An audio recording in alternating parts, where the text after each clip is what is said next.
second speaker of this session. His name is Khajag Geukjian. He is a managing consultant and head of enterprise market risk management at Murex.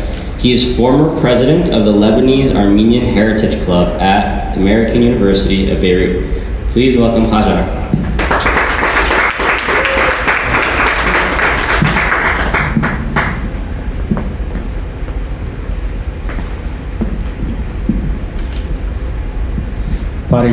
Good morning.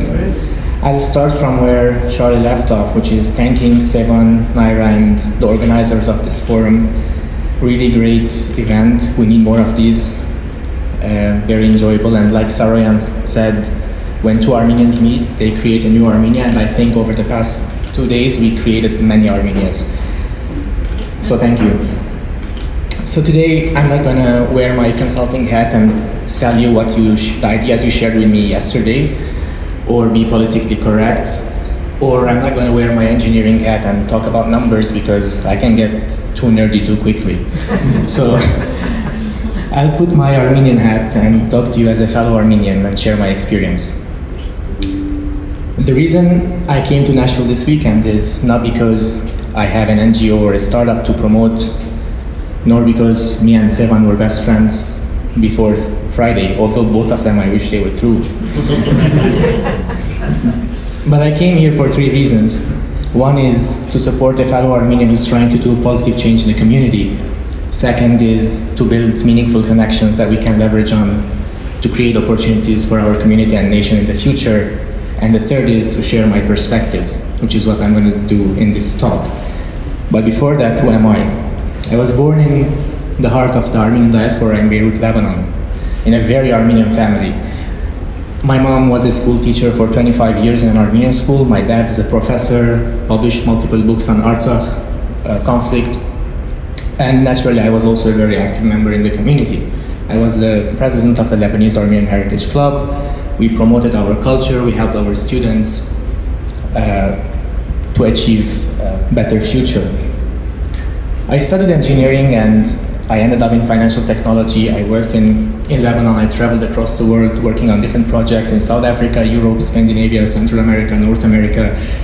And apart from the professional experience, what stood out was, and what I think is very important is, like Emma said yesterday, our identity, because anytime we meet people from across the world and we present ourselves, we are proud of our identity and we say who we are, they trust us more, we can build that rapport, that relationship with them, which is long lasting. And I think sharing our identity, being proud of it, is the first step when we meet someone new. So that's what I learned from that experience.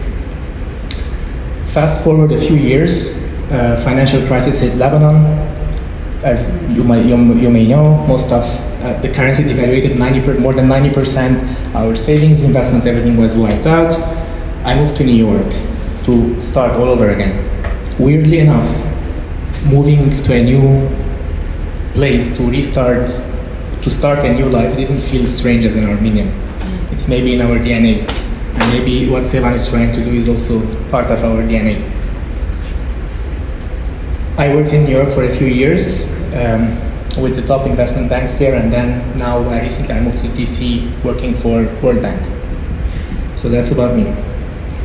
What is my perspective? I just want to share my perspective on building a successful community, because I think all of us here as individuals are successful, but we also need to be successful as a community.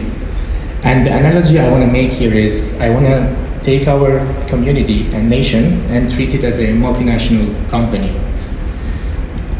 So if we treat our Armenian network state or nation state as a multinational firm, headquarters in Armenia, branches all over the world, we can draw some parallels. For example, what are the important things? We can talk about vertical integration. In a company, let's say we're building a car, we can vertically integrate the supply chain to start making tires, making the steel, making this, that. Now, in a company, this might or might not be profitable, but in our community, it definitely is, because if I'm making the drones and I'm buying the batteries from another Armenian startup, and I'm buying the plastic or the steel from another Armenian startup, our growth as a community will be exponential. So vertical integration in this case works. Second is the horizontal diversification. Yesterday and the day before, you presented different ideas and startups, which is very helpful because it's diversified. So diversification will lower our risk as a community to be self-sufficient and sustain for the long term. We have people investing in military and drones, people investing in financial services, investors, angel investors, even environment, planting trees and so on. I think this is very healthy. The third is the geographic diversification. Just like a multinational company, diversified geographically. Us Armenians as a nation, although we're very much connected to our land, our land is part of our identity, Ararat is part of our identity, Artsakh is part of our identity, but we are very much capable of being decentralized and operating in strong communities. And I think strong Armenia needs strong diaspora, and the strong diaspora needs a strong Armenia. They both need to coexist. Geographic diversification. So the fourth point will be, if we take a company, what is the best way this company can preserve its market share? It's by trying to grow the market share, because if you just try to preserve the market share, then another competitor will come and will wipe you out. Same thing with the community is, if we just try to preserve our community, at some point we will die. The best way is to try and grow it, and that's what we heard from different people yesterday, whether it was Kev or Mariam or who are working in DC, for example, in different communities, in different ways, and trying to help Armenians to get positions at federal level, different levels. So I think that's also very important. And the final point that I will make is about the inclusive or active contribution of the members of the community. I think that the community is as strong as the commitment of its members to the community. And it works both ways, top down and bottom up. So in this case, just like a company who, by enforcing a horizontal structure, can get more creative ideas, and rather than a pure top-down approach, here as well we might think of a model where Armenia, our headquarters, in the future can engage diaspora in more strategic decision-making.